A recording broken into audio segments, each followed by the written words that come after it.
Target ang mga masiselang isyu ng lipunan na sangkot ang ilang mga ahensya ng gobyerno at mga personalidad.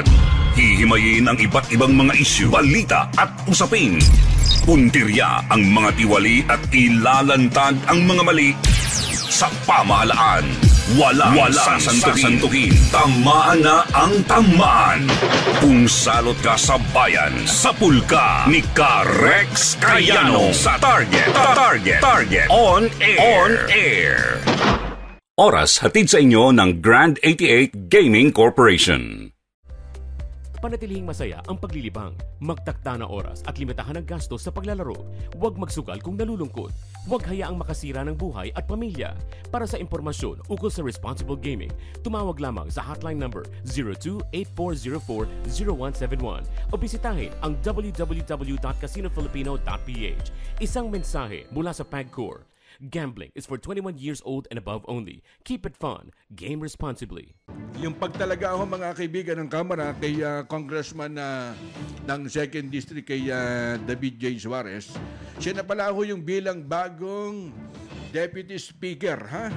At sa pagbalik ho ng session ho kahapon, inanunsyo ni Majority Floor Leader Manuel Manix Dalipi Jr.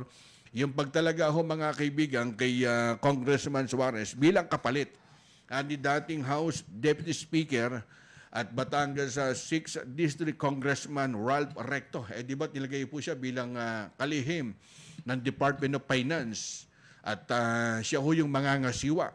Ito hong si Secretary Ralph Recto. Pero ang tatay yung caretaker muna, ito hong si Speaker of the House Ferdinand Martin Romualdez. Kasi pagka inappoint po siya bilang kalihim ng Department of Finance, ito hong Department of Finance o mga kaibigan, na yung tanong, sino magiging kapalit po niya ron? Pansamantala, ito munang si Speaker of the House. Magkakaroon ba ng special election ng kapalit po kay Congressman Ralph Recto? Diba? Kasi ito yung nire-request ng COMELEC na dagdag hong pondo kapag may mga ganitong special election. Di ba? Yan ho yung unang kinwestiyon ni Congressman Edsel Lagman, yung inilaang pondo doon po sa COMELEC na akala gagamitin dito po sa pagkalap po ng pirma itong People's Initiative. Yan po, ginagamit ang pondo mula po sa COMELEC, mga kaibigan, kapag may mga ganito na special election. Pero sa ngayon, siguro tatayo mo ng caretaker po dyan, si Speaker of the House, si Congressman Recto, kumbaga talagang napakalakas po niyan. Nagtataka nga sila bakit ganun ho kalakas sa palasyo ng Malacanang. Kasi kapag ikaw po'y ginawa hong finance secretary, hindi po biro. Kasi marami hong mga cabinet secretary, kumbaga piling-pili ho yung pwesto na yan. Di ba?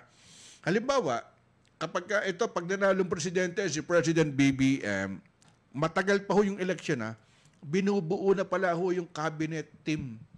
May mga inilalagay na ho sila yung pinakamasisela na pwesto. Kung natatandaan nyo, noong last 2016, hindi pa ho napoproklama niya na si dating Pangulong President Digong. Pero nandun agad sa likod doon niya si Senator Manny Villar o si Mark Villar. Congressman ho siya. In the same time, ginawa ho siya nung panahon niya, kung di ako nagkakamali, kalihim ng DPWH. Alam niyo naman ho, ang public works, kumbaga yung pwesto na yan, talagang pinag-aagawan ho yan at hindi ho biro. Kasi may mga quota system ho yan Pero bukas na ho natin babanggitin ho yan. Yung pag talaga bilang cabinet secretary. Oras hatid sa inyo ng Grand 88 Gaming Corporation. Sumainyo ang isa na namang makabuluhang edisyon ng Target On Air. Kasama si Rex Cayano. Abangan muli bukas alas 3 hanggang alas 4 ng hapon. Kung salot ka sa bayan, ikaw ang isusunod ni Rex Cayano na Target On Air.